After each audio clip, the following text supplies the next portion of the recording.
All right, we are back. We are talking about absolute value, but this time we're talking about problems with absolute value in word problem scenarios. So as you can see, we have a few questions here. So we're going to take a look at this first one. This one doesn't need not a lot of work to it. So Northville at 9 p.m., the temperature is -5 degrees. And then at 5 a.m. the following morning, the temperature is at a -15.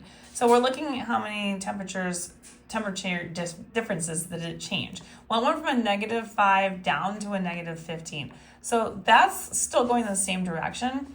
So that is just a drop of 10 degrees. So when I'm looking at my options here, we can see that the temperature change is 10 degrees. Now I know it dropped, but it's not a negative distance. We're talking about how much difference there is. And again, absolute value is really talking about just a change in temperature. So you would say the word it dropped 10, which would indicate a -10. You wouldn't actually write -10. But D would be the correct answer for this question. Now we're going to look at this one. This one you might actually need to kind of do a little bit of a drawing for, so I'll do that in 1 second. I'll read through it real quick. Bob's doing some errands. He walks 5 blocks east from his apartment to a barber shop. Then he walks 6 blocks back west to the grocery store. Then he walks another 2 blocks west to the post office. And then he comes back home. Assuming that Bob's apartment, the barber shop, the grocery store, and the post office are all located on the same street, how many blocks did Bob walk in completing his errands? So I'm going to show you guys a little demonstration on this with the piece of paper. So if we're talking about Bob's home, okay, so let's say Bob lives right here. Okay, so there's his little house or his apartment. Now he's going to go 5 blocks east. So 5 blocks east would be this way. So we're going to go 5 blocks that way. Now he's going to go 6 blocks west. Now we're staying on the same street. So everything's going to be on the same street. So there's the one place. Then he's going to go 6 blocks back. So he's going to go back from where he came, right? 5 blocks here. This is another block right here. So now he's 1 block away from home after he's gone back. Then he's going to go another 2 blocks this way to the west. So he's now a block past his house, right? Because this is 5.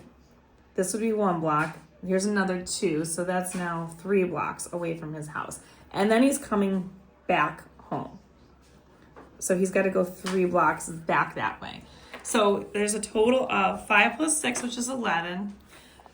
Then you got another 2, which is going to be 13. But then he's got to travel back 3 more blocks, so that is 16. So when I'm looking at my options here, you can see that 16 is on there. It is choice D. So that would be your answer for that one. Probably one of the trickier ones that you might see. And drawing is a great way to do that. All right, so Melania has a score of a -65 points, and Chris has a score of 55 points. By how many points is Melania losing to Chris?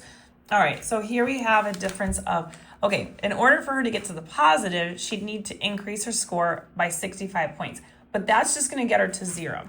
So she needs 65 points just to get up to 0. So she has 65 that she needs to increase just to get to 0. But then she'd need to get another 55 points. So we're going to add those 2 numbers together in order to find out how many points she'd need to get back up to Chris. So she needs 120 points here, which is option C. So C would be the correct answer in this case. Now we're going to look at the last question, absolute value versus absolute error. So absolute value is the difference between an actual value and its measurement. Again, no negative connotation there. But a deli scale is measuring that something is 25 ounces for a cut of meat, which actually is only weighing 23.5 ounces. So what's the absolute error in the ounces, the deli scale versus the actual weight that is showing on the scale? So there is a 1.5 ounce difference between what it's saying on the scale versus what it actually is weighing. So that means that the difference between those is 1.5, which is A, and that would be your absolute error in this case. So A would be the correct answer. And if you want more questions like these, find them on my YouTube, Instagram, and TikTok at U1 Algebra. All of these can be located in my GED playlist. And don't forget to save this for later. Like it, share it, let people know about it, all the things. And I will see you guys real soon.